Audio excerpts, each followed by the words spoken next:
What's up and welcome to My Point of View. I am your fat and opinionated host, and listen, I don't want to say that I am happy about all of this recent controversy with Bud Light, but I gotta say that it's somewhat relieving for me because finally, some people are finally opening their eyes to what is really going on inside of this country and in the world overall.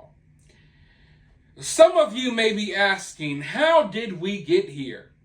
How did we get to a point where Bud Light is putting the face of a man who pretends to be a woman and makes a mockery of women, of gay men, and of trans people? How did someone like that get their face on the side of a Bud Light can? Someone who a lot of you don't even know exists, and someone who none of you knew existed a year or so ago. How did we get to this point in today's world, where a beer company would be so out of touch with their own customer base that they would find a sponsor like Dylan Mulvaney? Well, you see, folks, people like me have been trying to warn people for years that this is where we are headed. At some point, weird woke activists infiltrated every facet of American life, every institution, every company, anything you can think of.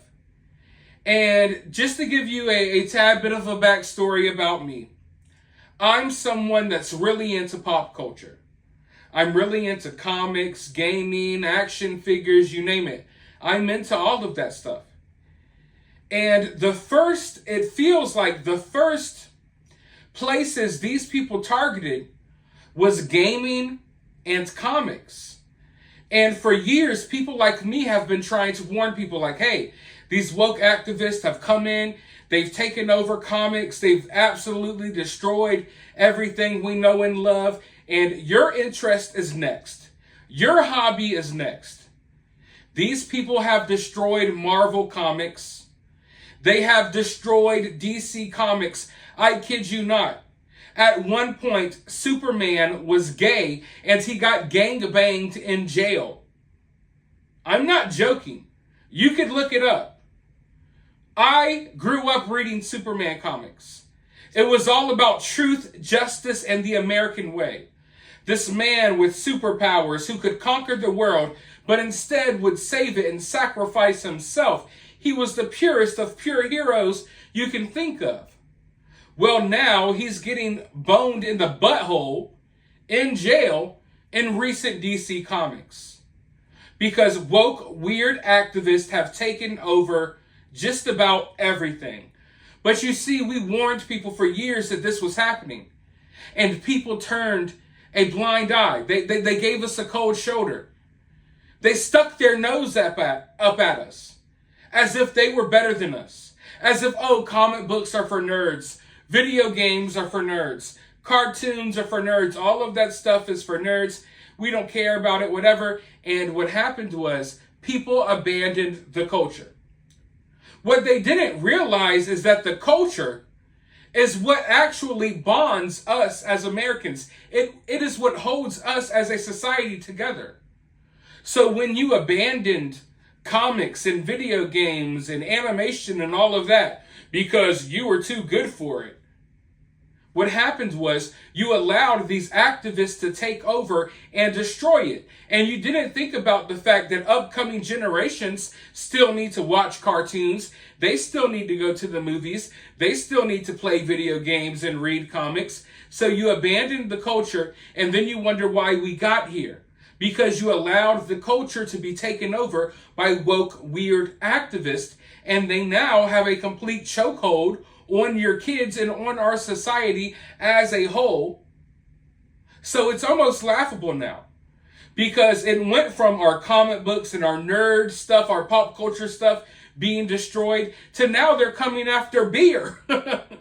So now the Frat Bros are like, oh, wait, oh, you're coming for my beer. Yeah, we told you all for years that they were coming. And they're not going to stop there.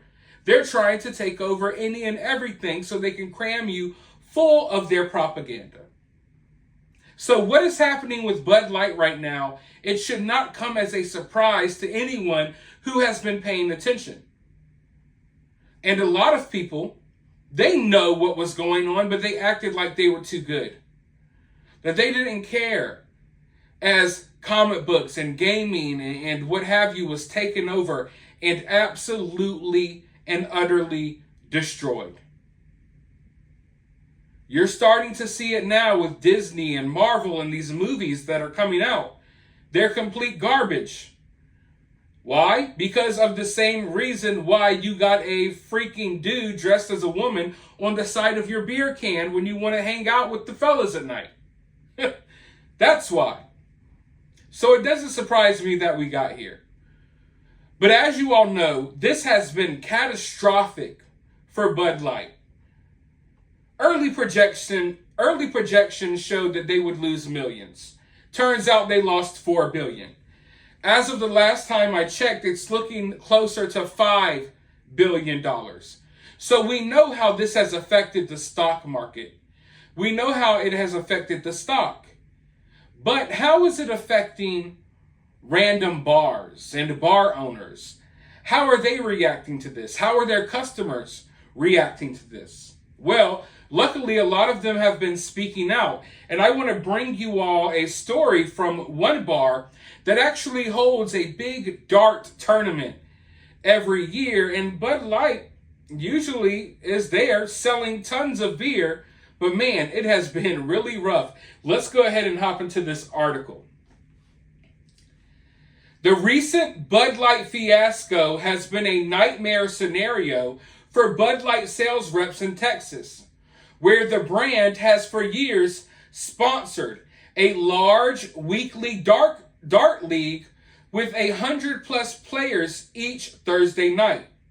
The bar typically sells through 3 kegs of Bud Light at the event every Thursday, a total of 495 12-ounce pours. However, this Thursday, the bar only sold 4 12-ounce Bud Light bottles, as the dart players held a mass protest against their league sponsor. They've already done enough damage in 1 week to disrupt year-long sales projections, a beer sales representative who works with national beer retailers such as Costco says. You don't just make up those sales. People aren't going to drink twice as much Bud Light the following weekend to recover the lost business.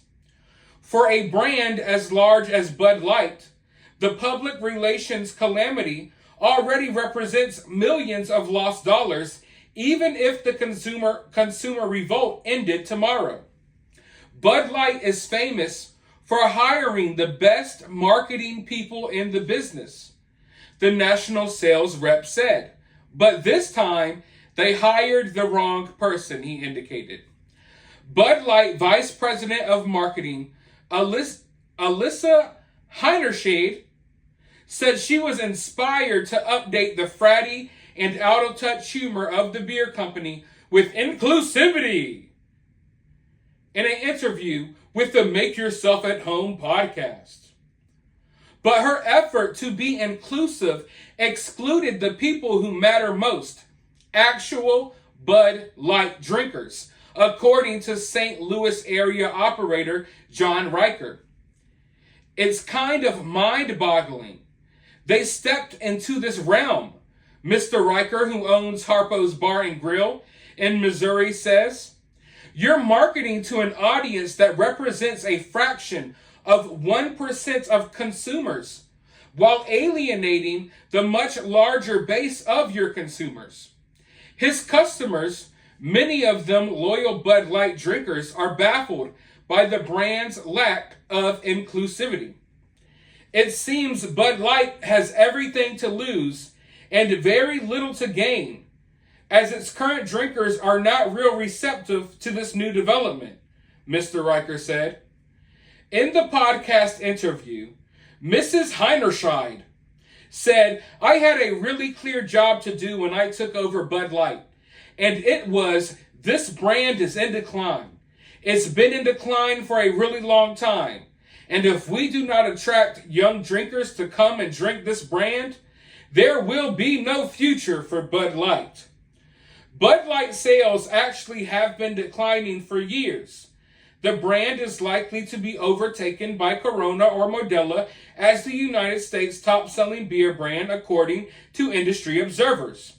The current ad campaign may hasten its demise with a self-inflicted wound, sources indicated. Sometimes you just want to drink a beer without getting a lecture on social or political commentary or on someone's sexual orientation, said Patrick Image, a hospitality consultant in St. Louis. So, you know what I find extremely funny? The person responsible for this marketing mishap, who decided it was a good idea to sponsor Dylan Mulvaney, she herself says sales are in a decline. Yet you have these weird woke activists on Twitter complaining and pretending as if Bud Light was doing great financially. No, they have been on a decline for a while. Now, they were seeing some highs, some new highs, before this whole campaign with Dylan, and now they are just in full panic mode, damage control. How can they recover from this is the question that is on everyone's mind. Now, personally, I know that we live in a society where people have a very short attention span. I'm wondering how long this carries out. Will this become a meme? Because not only do we live in a time where people have a short attention span, we also live in the age of the meme. When you look at Dylan Mulvaney is nothing more than a walking, talking meme. A freaking joke.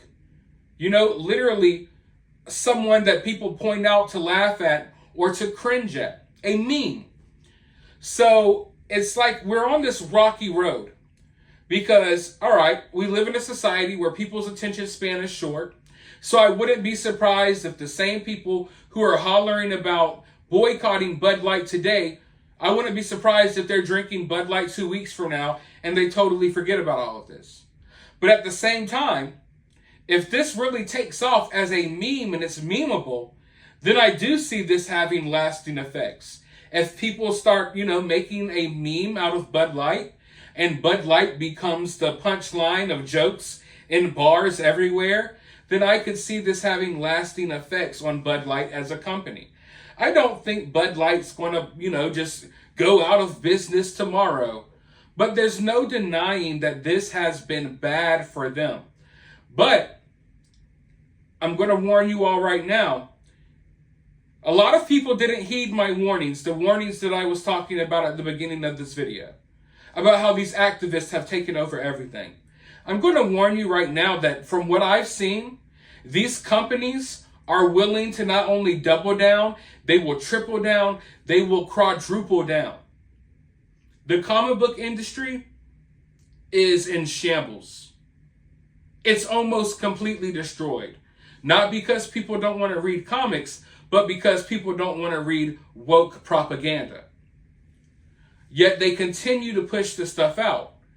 Marvel movies, Disney movies, they're on a decline. Yet they still push this stuff out. Because for them right now, the agenda is more important than the profit. Now, will that always be the case? Will these companies completely run themselves into the ground to push an agenda? Or are we in what you would call, are we playing chicken right now? Like we're speeding as fast as we can towards companies, and companies are speeding as fast as they can towards us with their woke propaganda, and they're waiting to see who turns first. That's what I'm wondering. Do we reach a point where these companies finally say, hey, pandering to this nonsense has been totally terrible for business, and they stop doing this? Or will they just head for a head-on collision and crash out? I'm really interested in seeing how this goes. Let me know your opinions down in the comments below, though. While you're down there, hit the thumbs up, hit the subscribe, ring that notification bell. And as always, remember to remain opinionated.